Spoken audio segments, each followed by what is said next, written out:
요한복음 20장 1절로 9절 말씀입니다. 이 말씀 봉독 후에 이궁신 권사님 우리를 대표해서 기도해 주시겠습니다. 요한복음 20장 1절로 9절까지 함께 합독하도록 합니다.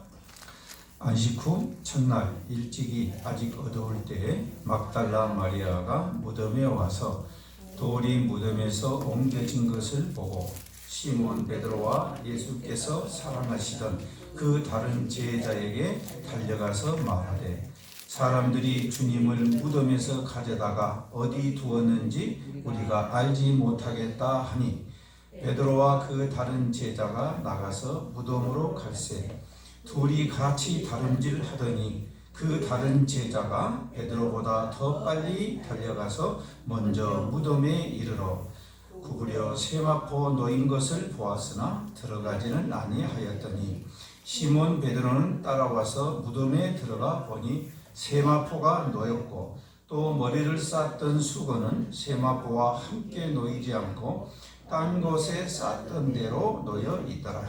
그때야 무덤에 먼저 갔던 그 다른 제자도 들어가 보고 믿더라.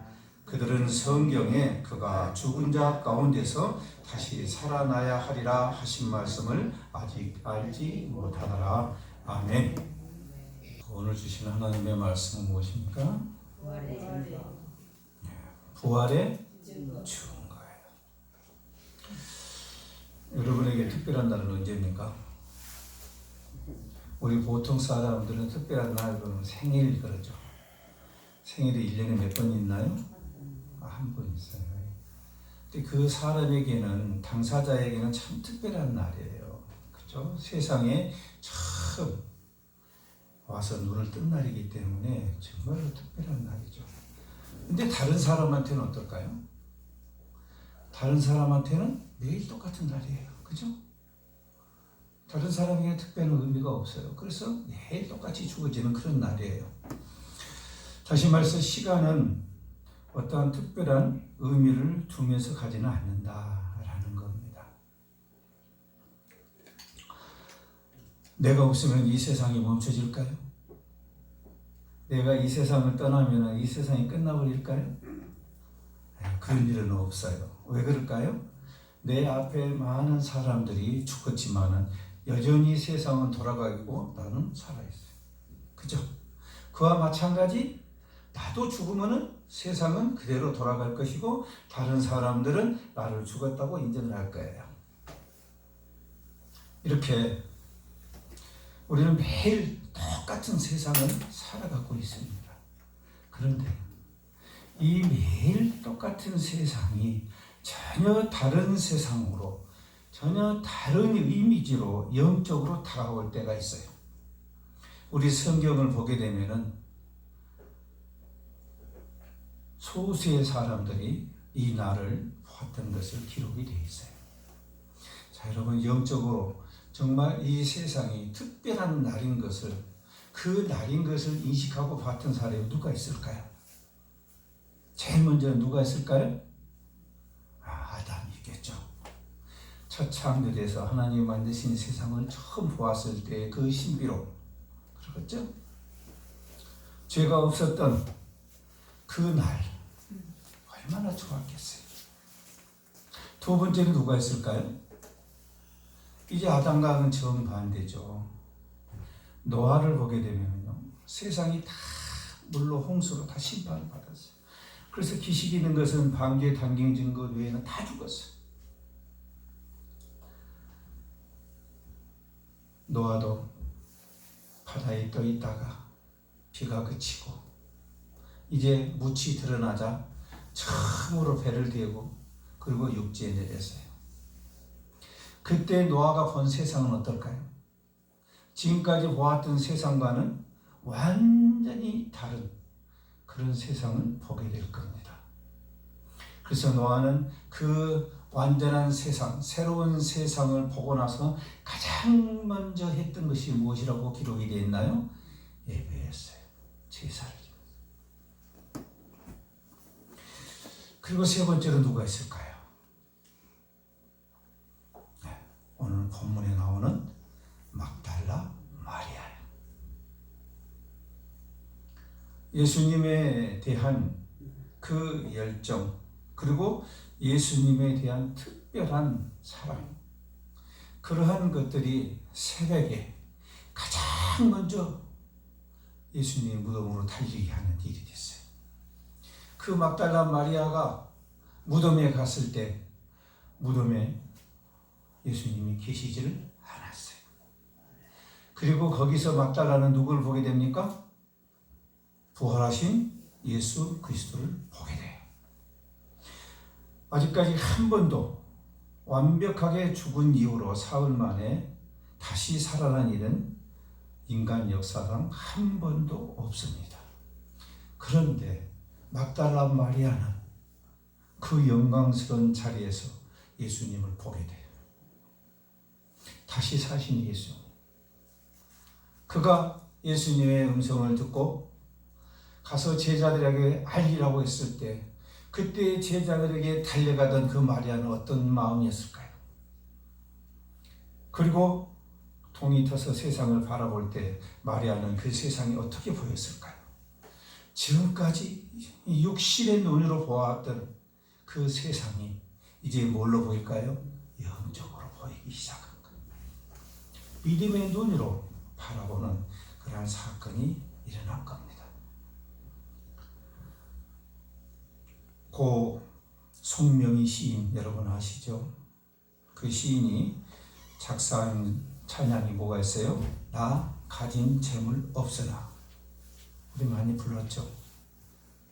이 시인 역시도 몸이 온전하지 못하고 장애로 생을 마감을 했지만 그가 고백한 것을 보게 되면은 그는 특별한 은혜를 입었다는 것을 알 수 있어요.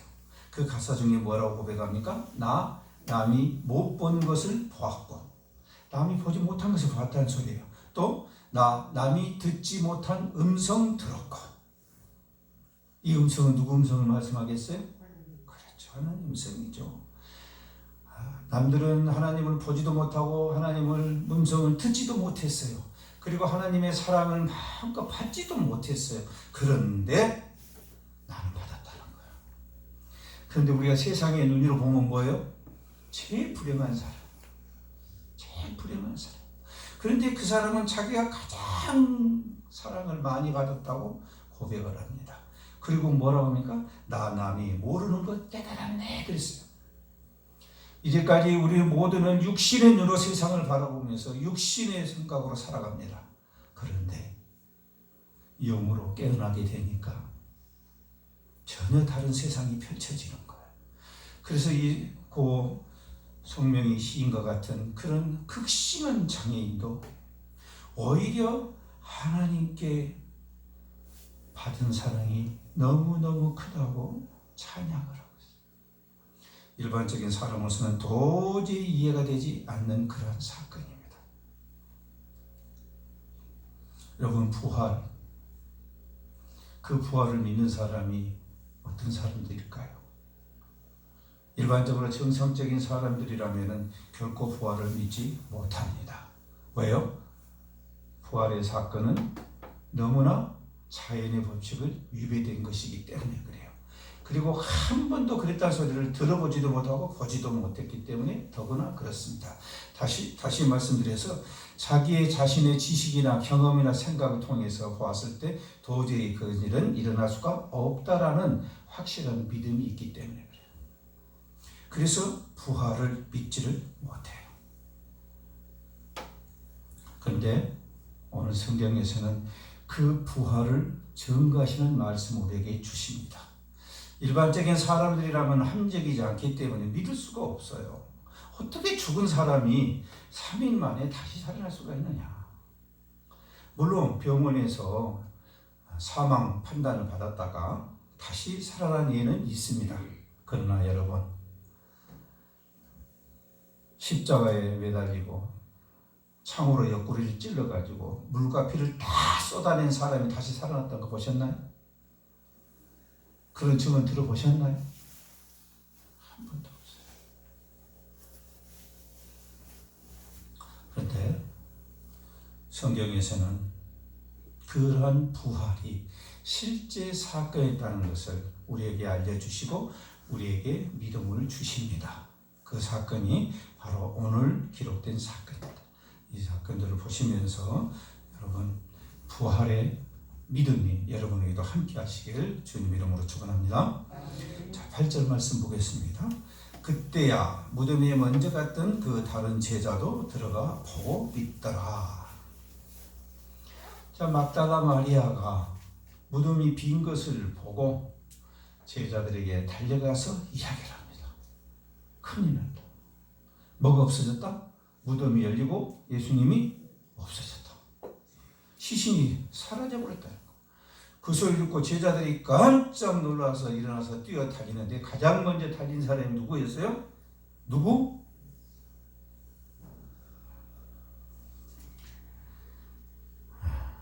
아마도 요한 사도지 않겠느냐 하는 생각을 해봐요.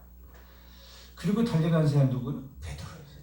이 둘이 아마 가장 먼저 달려갔던 것 같아요. 얼마나 놀랬으면 막 달렸을 거예요. 그래 가서 보니까 어쩝니까? 정말로 없어져 버린 거예요. 정말 무덤이 비어버렸어요. 이스라엘 무덤은 우리나라 무덤하고는 좀 다릅니다. 이스라엘 무덤 같은 경우는 이 돌이나 이런 것을 파가지고 그 안에 무덤을 만들어요. 우리나라는 땅을 파죠. 근데 그곳 같은 경우에는 돌을 파서 이렇게 돌 입구를 큰 돌문으로 막습니다. 그건 한두 사람이 그 문을 열고 닫고 할 수가 없는 그런 큰 돌. 그 돌을 막아놨는데 그 돌이 열려있고 시신이 없어져 버린 거예요. 그렇다면 여러분 무덤이 비었던 것은 둘 중에 하나입니다. 그죠? 누군가가 옮겼던가 아니면은 도저히 상식적으로는 일어날 수 없는 어떤 신비한 사건이 일어났던가 둘 중에 하나예요. 자, 누군가가 옮겼다는 것만 제해버리면은 합리적으로 제해버리면 남은 게 뭐가 있어요? 신비적인 사건이에요. 그렇죠? 그것을 성경에서는 말씀하고 있는 거예요. 당시 유대인들이 주장을 할 때 유대인들이 뭐라고 주장을 했습니까? 제자들이 훔쳐갔다. 그래 놓고는 예수가 부활했다고 거짓말한다. 이렇게 그 당시에 사람들에게 말을 뻗어렸어요. 그런데 그들이 한 말이 성경이 기록이 되어 있어요. 뭐라고 기록이 되어 있습니까? 27장 63절에 보면 이렇게 말을 합니다. 누구에게? 빌라도 총독에게 가서 빌라도에게 이야기를 하는 장면이 기록이 되어 있어요. 주여, 저 속이던 자가 살아있을 때 말하되 내가 사흘 후에 다시 살아나리라 한 것을 우리가 기억하노니. 자, 예수님이 사흘 후에 살아난다신다고 말씀하신 것을 유대인도 안단 말이에요? 모른단 말이에요? 분명하게 알고 있다는 사실이에요. 64절의 말씀입니다. 그러므로 명령하여 그 무덤을 사흘까지 굳게 지키게 하소서. 그의 제자들이 와서 시체를 도둑질하여 가고 백성에게 말하되 그가 죽은 자 가운데서 살아났다 하면 후에 속임이 전보다 더 클까 하나이다 하니 라고 기록이 되어 있어요. 그러니까 이 유대인들이 걱정한 것은 뭐예요? 예수님의 제자들이 시신을 훔쳐가가지고 예수님이 부활하셨다고 거짓말하게 되면 더 많은 사람들이 예수를 따르게 되는 사건이 일어날 것이라는 거. 지금 예수님의 제자들이 시신을 훔쳐갈 것이라고 예측하고 있어요? 안 하고 있어요? 하고 있는 거예요. 하고 있으면 훔쳐가라고 하면 놔둘까요? 아니면 지킬까요? 그렇죠. 그래서 그 다음 절 65절에 보면 이렇게 말합니다. 빌라도가 이르되 너희에게 경비병이 있으니 가서 힘대로 굳게 지키라 라고 말을 합니다. 66절에 보게 되면 그들이 누구예요? 유대인들이죠. 와서 빌라도 총독에게 했던 이 말을 했던 이 사람들이요. 그들이 경비병과 함께 가서 돌을 임봉하고 무덤을 굳게 어쩌더라? 지키니라. 며칠간? 사흘간 굳게 지켰어요. 여러분 만약에 우리가 상식적으로 생각을 해봐요. 만약에 이런 일이 일어나게 되면은 누가 공지에 물립니까? 이걸 주도했던 유대인들이 궁지에 불리게 돼요. 그러니까 어떻게 했어요? 칼같이 지키겠죠. 훔쳐가지 못하도록 지켰을 것이다. 그 말이에요. 그러면 인적으로 누가 훔쳐갈 수 있었단 말이에요? 없었단 말이에요? 없었단 소리예요. 그 나머지는 한 가지밖에 없어요. 그건 뭡니까? 살아나셨다는 거예요. 신비한 사건이에요. 신비한 사건이 일어날 수밖에 없었다라는 거예요. 본문의 말씀도 보게 되면은 거짓말을 하기는 아주 현장감 있게 그렇게 기술이 되어 있다는 것을 우리가 더 주목해 보셔야 돼요. 20장 3절에 보면은 베드로와 그 다른 제자가 나가서 무덤으로 갈세라고 표현하면서 4절에 보면 둘이 같이 다름질하더니 그 다른 제자가 베드로보다 더 빨리 달려가서 먼저 무덤에 이르되, 아무래도 젊은 사람도 잘 달리겠죠. 그렇죠? 이렇게 실제로 사건이 일어난 것을 보거나 듣거나 하지 않고서는 기록할 수가 없는 것들까지 기록이 되는 걸 알 수가 있어요. 만약에 이때 자기 자신들이 지키지 않고 시신이 없어졌다면 이들이 훔쳐갔을 것이다 라고 거짓으로 이렇게 말할 수가, 주장할 수가 있었을 거예요. 그런데 그들이 그렇게 하지를 못했던 것은 뭔가 자신들이 지켰기 때문에요. 자, 그렇다면 9절 말씀 보겠습니다.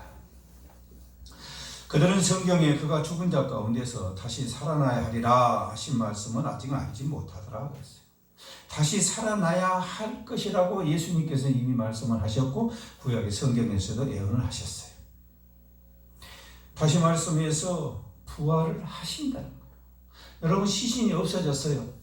시체가 없어졌어. 그러고 부활했다 라고 하면은 그걸 믿을 사람이 얼마나 있을까요? 믿음이 신심이 특별한 사람은 믿겠지만은 그 외 사람들은 그래도 의심이 조금 들어가죠. 자, 그래서 이제 예수님은 부활하셔가지고 혼자 조용히 부활하셔가지고 조용히 그냥 승천해서 가신 것이 아니에요.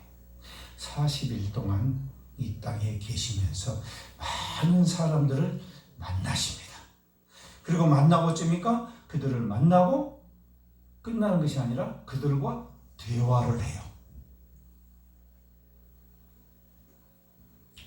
여러분, 예수님이 부활하셨다는 말을 듣고 제자들은 예수님을 만났기 때문에 부활했다는 사실을 믿는데 그 말을 전에 들은 도마는 믿을 수 있어요? 없어요?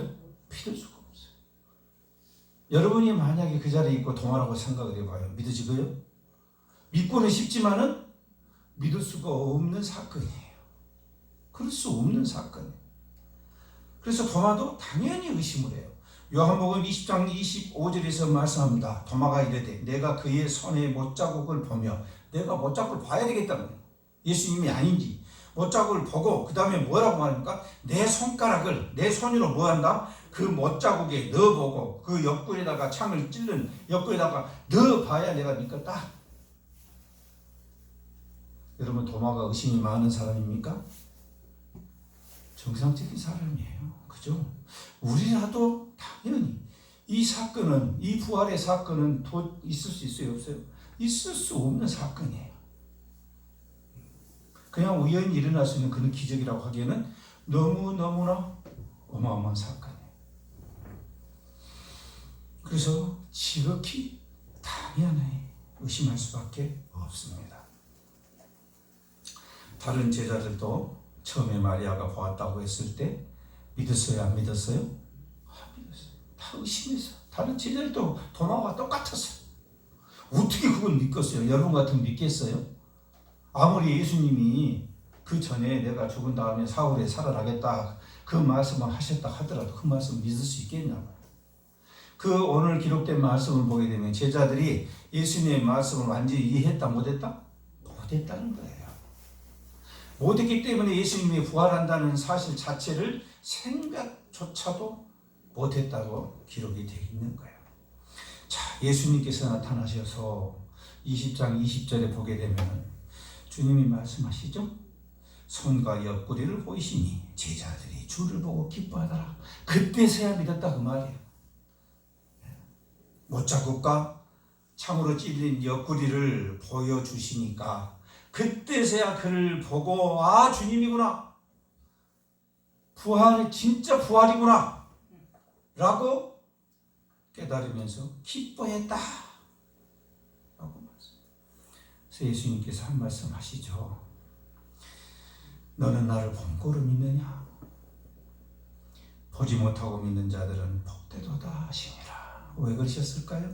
이 사람들은 눈으로 보고 믿을 수 있었지만은 이제 남은 사람들은 어떻게 해야 돼요?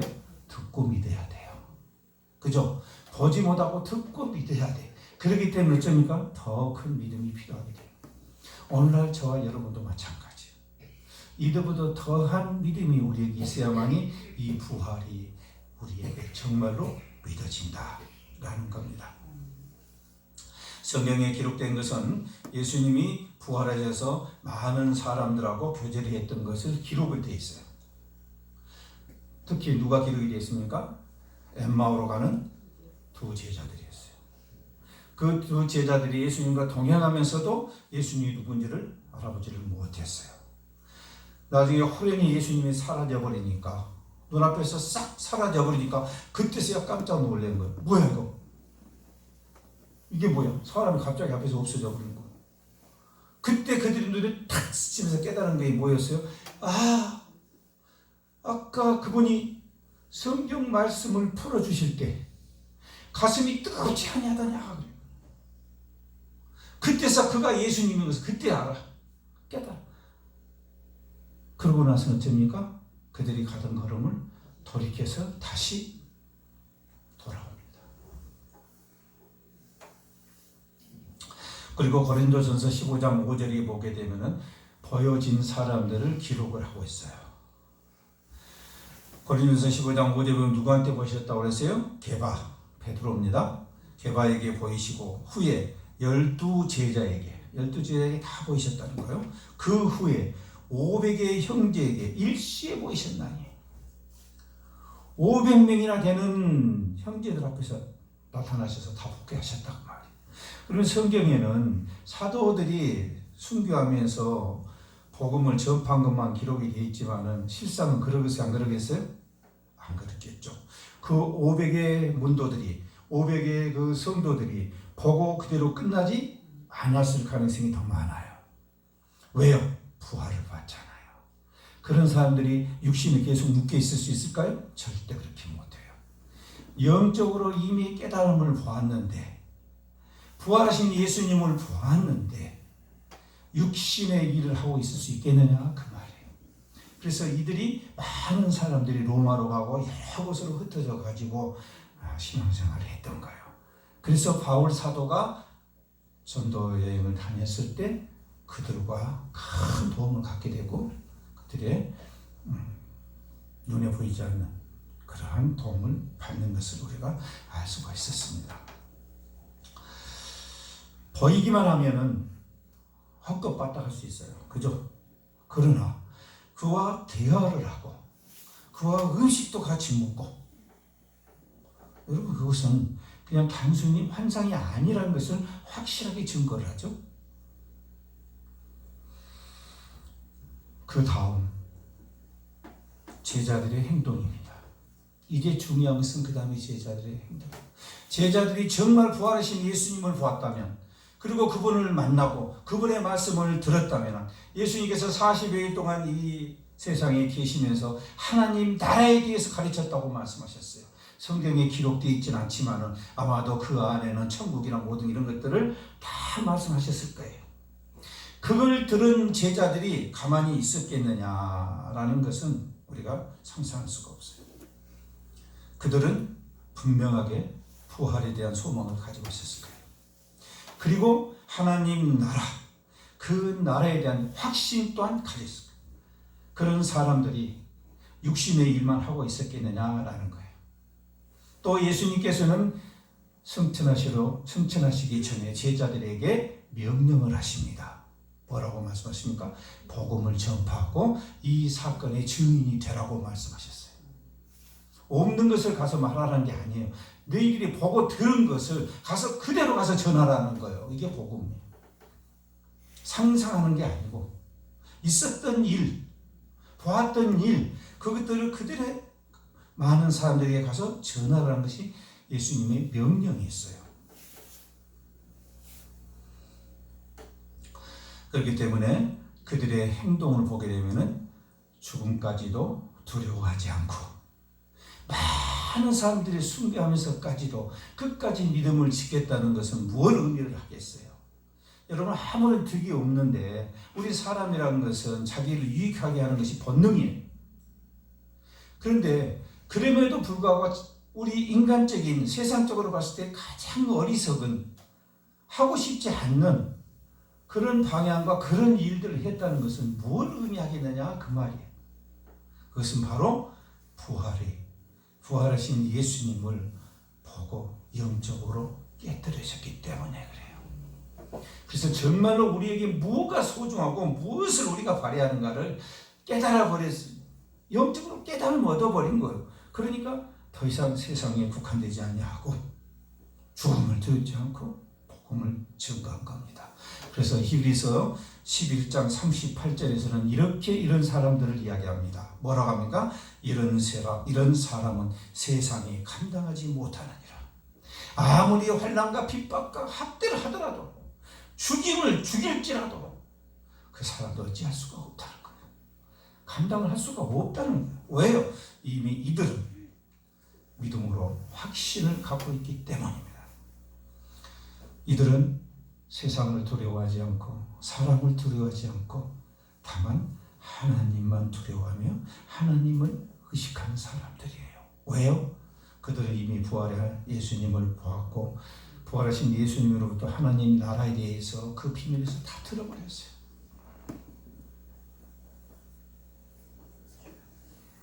그런 그들이 무엇을 할 것인지 가르쳐주지 않아도 다 알 수 있는 사실 아닙니까? 그것들이 다 기록이 됐어요. 요세푸스 피루소들의 역사서를 보더라도 다 기록이 되어 있어요. 이것이 뭡니까? 부활의 증거예요. 빈 무덤을 보았고 또 그 빈 무덤에서 살아나신 예수님을 만나고 보았고 들었고 더 이상 뭘로 아니라고 할 수가 있겠냐는 거예요. 가장 합리적으로 말씀하셨지 않느냐는 거죠. 21절 보세요. 예수께서 또 이르시되 너희에게 평강이 있을지어다. 아버지께서 나를 보내신 것 같이 나도 너희를 보내노라 라고 사명을 주십니다. 부활하고 오셔서 보고 나간다 이러고 끝나신 것이 아니고 내가 이 땅에 와서 했던 모든 그 사역들을 너희도 해라. 그렇게 해서 어떻게 하는 겁니까? 부활하신 예수님을 보았다는 것을 증거해라. 그러나 우리가 더욱 부활의 증거에 확신을 가질 수 있는 것은 바로 어떤 사건일까요? 그래요. 성령의 임재 사건이에요. 그래서 우리 믿는 자들 부활의 증거를 확실히 믿는 사람들은 성령님의 임재가 확실합니다. 여러분, 믿음은 내가 믿고 싶다 해서 또는 어떠한 결단과 각오에서 믿어지는 게 아닙니다. 고린도전서 2장 5절에서 믿음을 이렇게 말합니다. 너의 믿음이 사람의 지혜에 있지 아니하고 그랬어요. 사람이 지혜로 믿어주고 하는 그런 것이 아니라는 거예요. 합리적인 사건, 기적을 보면 사람이 믿을 것 같지만 그게 아니라는 거예요. 다만 하나님의 능력이 있게 하라 하였노라. 하나님의 능력이 임하실 때야만이 우리가 비로소 믿을 수가 있는 거예요. 우리 마음에 믿음이 나올 수가 있는 거예요. 그것을 주장하시는 누구예요? 성령 하나님이세요. 그래서 성령 하나님이 우리에게 임재하시어서 우리로 하여금 부활을 믿게 해 주셔야 비로소 우리가 믿을 수가 있어요. 그래서 성령이 임재하심을 보게 되면 우리는 부활하신 예수님을 우리가 증거할 수가 있어요. 아, 예수님은 부활하셨구나 라는 것을 확신할 수가 있어요. 그것을 누가 하십니까? 성령님이 우리에게 체험하게 하십니다. 요한복음 2장 22절에서 말씀하십니다. 죽은 자 가운데서 살아나신 후에야 제자들이 이 말씀하신 것을 기억하고 성경과 예수께서 하신 말씀을 믿었더라. 아멘. 부활하신 예수님을 만나고 나서야 이들이 예수님이 예언했던 그 사건이 무엇이었다는 것을 깨닫게 되고 사흘 만에 다시 살아난다는 것이 무엇인가를 정말로 깨닫게 되고, 그렇게 깨닫고 되고 보니까 예수님 하신 모든 말씀들이 믿어지더라 그 말이에요. 믿어지더라 그 말이에요. 내가 하려고 한 것이 아니라 성령 하나님의 은혜를 위해서 그런 모든 사건들이 내가 믿어지더라는 거예요. 그러므로 여러분, 부활의 사건은 그냥 우리가 진짜다라고 믿으려고 한다 해가지고 믿어지는 그런 사건이 아니다는 거예요. 사도행전 17장 31절에서 말씀하십니다.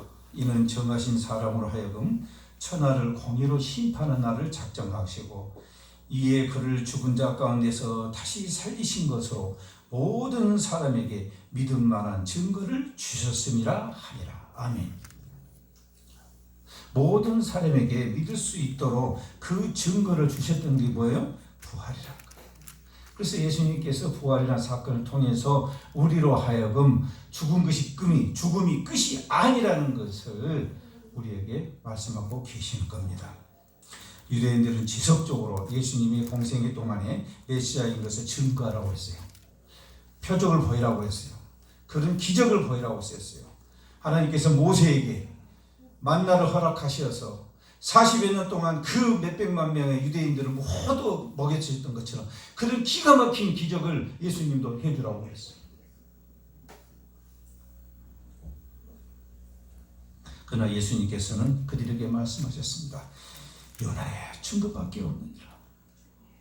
그때 그렇게 하나님께서는 메추리로 먹이시고 만나로 먹이시고 40년 동안 그렇게 하셨지만은 유대인들이 하나님을 믿었습니까? 의심했잖아요. 우리 사람들은 근본적으로요, 하나님의 그 어떠한 증거 기적을 본다고 해도 순간적이지 그래서 오래 못 가요. 금방 되는데 그런 것도 다시 자기 생각대로 움직여. 은혜 받을 때 그 잠깐뿐이에요.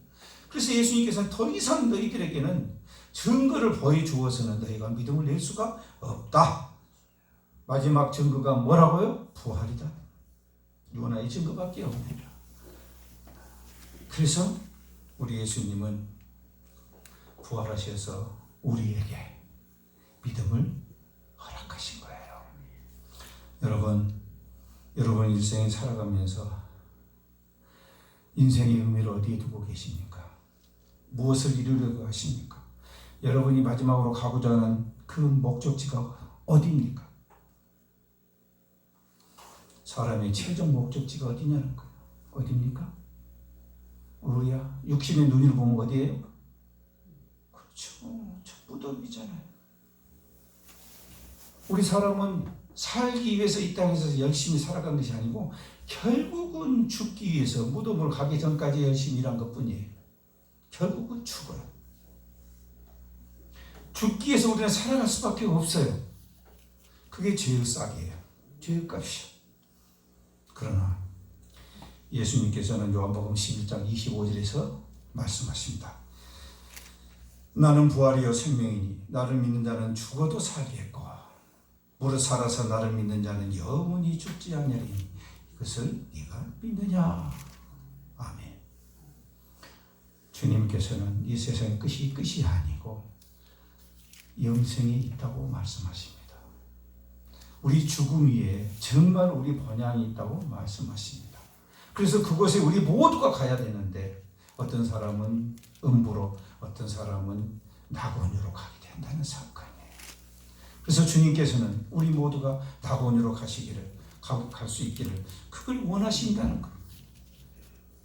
그래서 이 땅에 오셔서 우리에게 확실한 증거를 보여주셔서 우리가 이 땅에서 무덤에서 끝나는 게 아니고 우리에겐 부활이 있다는 사실을 주시고 우리에게 영생의 소망을 주신 거예요. 그래서 부활을 믿는 사람들만이 그들에게 뭐가 주어집니까? 소망이 주어져요. 영생의 소망이 주어지고 성령이 함께 하시게 돼요. 성령이 함께 하시면 어떤 일이 벌어질까요? 그래요. 놀라운 능력을 체험하게 되실 겁니다. 그래서 우리가 부활을 믿을 수가 있게 되는 겁니다. 다만 여러분, 성령의 능력을 체험한다고 해서 다 끝난 게 아니에요. 우리 모두는 회개해야 됩니다. 회개 없이 아버지께로 갈 수가 없습니다. 탕자에 돌아온 탕자의 아들을 보세요. 우리가 하나님을 잊고 살았던 시간을 우리는 회개해야 돼요. 이 땅에 지금도 살아가면서 하나님을 잊어버리고 내가 주인 것처럼, 내 인생이 전부인 것처럼 그렇게 살아왔던 나를, 그 악에 빠진 나를 깨닫고 회개하고 하나님께로 돌아가는 겁니다. 이 회개의 사건이 있어야만이 우리가 부활하신 예수님을 믿게 될 것이고, 그러므로 인해서 우리가 하나님의 말씀을 이루려고 사는 삶으로 변화되게 될 겁니다. 여러분, 부활의 증거는 우리에게 소망이 있냐 없냐입니다. 부활의 증거를 믿으면 우리에게는 소망이 있습니다. 이 세상에 아무리 힘들고 내가 육신에 처한 이 세상, 내 가정 환경이 아무리 어렵고 힘들지라도 소망이 있어요. 그 소망이 있는 자는 바로 성령께서 이끄시는 능력을 체험하게 될 겁니다.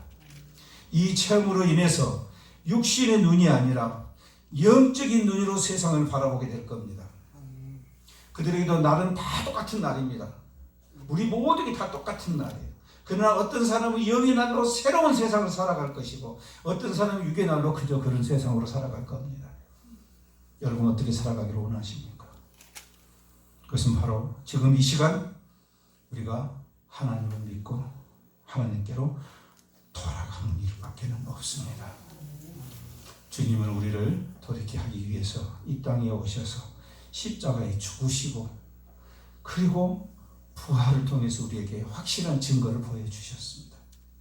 이제 우리는 이러한 모든 사건들을 믿고 성령님이 임재하심을 기다리고, 또 실제로 성령이 함께 하신다는 것을 우리가 고백하며 체험하며 신앙생활을 해야 될 줄로 믿습니다.